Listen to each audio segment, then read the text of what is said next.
Hi.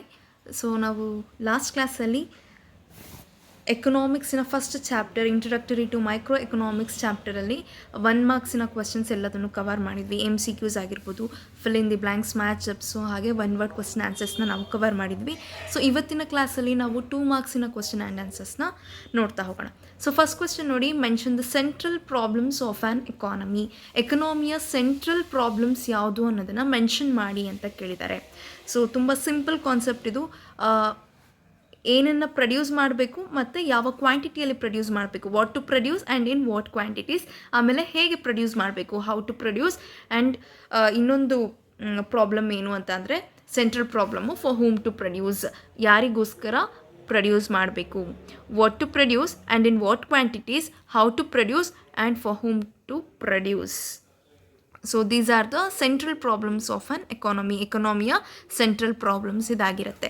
ಇನ್ನು next question ನೋಡಿ, distinguish between micro and macro economics. Micro economics ಮತ್ತು macro ಎಕನಾಮಿಕ್ಸಿನ ಡಿಫ್ರೆನ್ಸಸ್ನ ಹೇಳಿ ಅಂತ ಕೇಳಿದರೆ 2 ಮಾರ್ಕ್ಸಿಗೆ ಕೇಳಿರೋದ್ರಿಂದ ಒಂದು 3 ಪಾಯಿಂಟ್ಸ್ನ ನೀವು ಕವರ್ ಮಾಡಿದರೆ ಸಾಕು. ಓಕೆ, ಸೊ ಮೈಕ್ರೋ ಎಕನಾಮಿಕ್ಸ್ ಅಂತ ಅಂದರೆ ಏನು ನೋಡಿ, ಇಲ್ಲಿ microeconomics deals with the analysis of small units of the economy.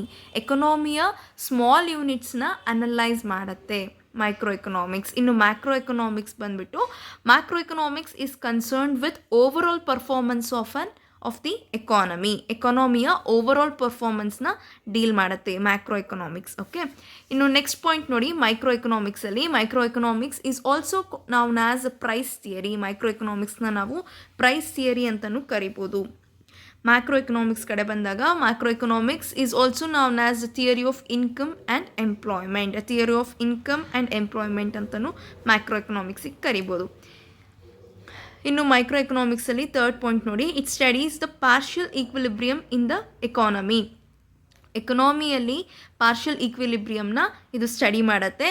ಇನ್ನು ಮ್ಯಾಕ್ರೋ ಎಕನಾಮಿಕ್ಸ್ ಬಂದು ಜನರಲ್ ಈಕ್ವಿಲಿಬ್ರಿಯಮ್, ಎಕನಾಮಿಯಲ್ಲಿ ಜನರಲ್ ಈಕ್ವಿಲಿಬ್ರಿಯಮ್ನ ಸ್ಟಡಿ ಮಾಡುತ್ತೆ. It studies general equilibrium in the economy. Fourth question ನೋಡಿ, distinguish between positive and ನಾರ್ಮಟಿವ್ economics. Positive economics ಮತ್ತು ನಾರ್ಮಟಿವ್ ಎಕನಾಮಿಕ್ಸಿನ ಡಿಫ್ರೆನ್ಸಸ್ನ ತಿಳಿಸಿ ಅಂತ ಕೇಳಿದ್ದಾರೆ. ಪಾಸಿಟಿವ್ ಎಕನಾಮಿಕ್ಸ್ ಬಂದು, positive economics is the study of what was and what is under given circumstances. ಇರೋವಂಥ ಸರ್ಕಮ್ಸ್ಟೆನ್ಸಲ್ಲಿ ಏನಾಗಿತ್ತು ಮತ್ತು ಏನು ಇದೆ ಅನ್ನೋದನ್ನು ಸ್ಟಡಿ ಮಾಡುತ್ತೆ. ಇನ್ನು ನಾರ್ಮಟಿವ್ ಎಕನಾಮಿಕ್ಸಲ್ಲಿ the normative economics studies what are to be. ಏನು ಆಗಿದೆ ಅನ್ನೋದು ನಾರ್ಮಟಿವ್ ಎಕನಾಮಿಕ್ಸಲ್ಲಿ ನಾವು ತಿಳ್ಕೊಬೋದು. ಓಕೆ, ನೆಕ್ಸ್ಟ್ ಪಾಯಿಂಟ್ ನೋಡಿ, this explains the cause and effect relationship of economic variable. Economic ವೇರಿಯೇಬಲಿನ ಕಾಸ್ ಮತ್ತು ಎಫೆಕ್ಟಿನ ರಿಲೇಷನ್ಶಿಪ್ನ ಪಾಸಿಟಿವ್ ಎಕನಾಮಿಕ್ಸ್ ತಿಳಿಸ್ಕೊಡುತ್ತೆ.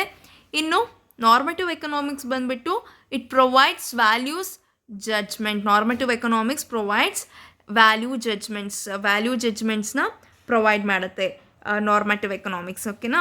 ಇನ್ನು positive economics can be verified with actual data. Positive economics ಬಂದು ಆ್ಯಕ್ಚುಯಲ್ ಡೇಟಾ ಜೊತೆಗೆ ವೆರಿಫೈ ಆಗುತ್ತೆ. ಆದರೆ ನಾರ್ಮಟಿವ್ ಎಕನಾಮಿಕ್ಸ್ ಬಂದು it cannot be verified with actual data ಜೊತೆ ಇದು ವೆರಿಫೈ ಆಗೋದಿಲ್ಲ ನಾರ್ಮಟಿವ್ ಎಕನಾಮಿಕ್ಸ್. ಓಕೆ, ಇನ್ನು ಫಿಫ್ತ್ ಕ್ವೆಶ್ಚನ್ ನೋಡಿ, what do you mean by production possibility set. Production possibility set ಅಂದರೆ ಏನು ಅಂತ ಕೇಳಿದರೆ, production possibility set refers to the collection of all possible combination of the goods and services that can be produced from a given amount of resources and a given stock of technological knowledge.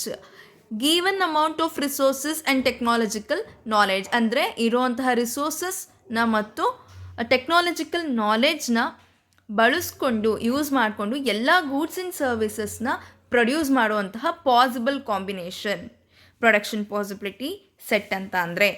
So next question ನೋಡಿ, what is opportunity cost. Opportunity cost ಅಂದರೆ ಏನು? Opportunity cost is the cost of next best alternatives sacrificed in order to produce a particular good. Opportunity cost is also called as alternative cost or economic cost. ಒಂದು good or ಸರ್ವೀಸಸ್ನ produce ಮಾಡೋಕ್ಕೆ ಬಿಟ್ಟಿಕೊಡಬೇಕಾದ ಒಂದು better choosing cost ಅಂದರೆ opportunity cost. ಇದನ್ನು ನಾವು alternative cost ಅಂತಲೂ ಕರಿಬೋದು ಅಥವಾ ಎಕನಾಮಿಕ್ ಕಾಸ್ಟ್ ಅಂತಲೂ ಕರಿಬೋದು. ಓಕೆನಾ. ಇನ್ನು ನೆಕ್ಸ್ಟ್ ಕ್ವೆಶ್ಚನ್ ನೋಡಿ, what is production possibility frontier. Production possibility frontier ಅಂದರೆ ಏನು? Production possibility frontier is a curve depicting all maximum output possibilities for two goods with constant technology and resources per unit time. Production possibility frontier assumes that all inputs are used efficiently. So production possibility frontier andre limited resources and ಟೆಕ್ನಾಲಜಿನ observe ಮಾಡಿ specified period of ಟೈಮಲ್ಲಿ two ಗೂಡ್ಸ್ನ maximum production ಮಾಡಿರುವಂತಹ ಚಾನ್ಸಸ್ಗಳನ್ನ ತೋರಿಸುವಂತಹ ಕರ್ವು ಇದಾಗಿರುತ್ತೆ. Hope ನಿಮಗೆಲ್ಲ video ಇಷ್ಟ ಆಗಿದೆ ಅಂದ್ಕೊಳ್ತೀನಿ. ಯಾರಿಗೆಲ್ಲ ಇಷ್ಟ ಆಗಿದೆ ದಯವಿಟ್ಟು ಲೈಕ್ ಮಾಡಿ, ಹಾಗೆ ಕಾಮರ್ಸ್ ಸ್ಟೂಡೆಂಟ್ಸ್ ಜೊತೆ ಶೇರ್ ಮಾಡಿ. ಹಾಗೆ ನನ್ನ ಚಾನಲಿನ ಹೊಸ ವ್ಯೂವರ್ಸ್ ಯಾರಿರ್ತೀರಾ ದಯವಿಟ್ಟು ಸಬ್ಸ್ಕ್ರೈಬ್ ಮಾಡ್ಕೊಳ್ಳಿ. ಹಾಗೆ ಪಕ್ಕದಲ್ಲಿ ಕಾಣುವಂಥ ಬೆಲ್ ಐಕನ್ನ ಕ್ಲಿಕ್ ಮಾಡಿ. ಆವಾಗ ನಾನು ಅಪ್ಲೋಡ್ ಮಾಡುವಂಥ ಪ್ರತಿಯೊಂದು ವೀಡಿಯೋಸಿನ ನೋಟಿಫಿಕೇಷನ್ ನಿಮಗೆ ಬಂದು ರೀಚ್ ಆಗುತ್ತೆ. ಓಕೆ, ಸೊ ನೆಕ್ಸ್ಟ್ ವಿಡಿಯೋದಲ್ಲಿ ನಾವು 4 ಮಾರ್ಕ್ಸಿನ ಕ್ವೆಶ್ಚನ್ಸ್ನ ನೋಡ್ತಾ ಹೋಗೋಣ. Thank you.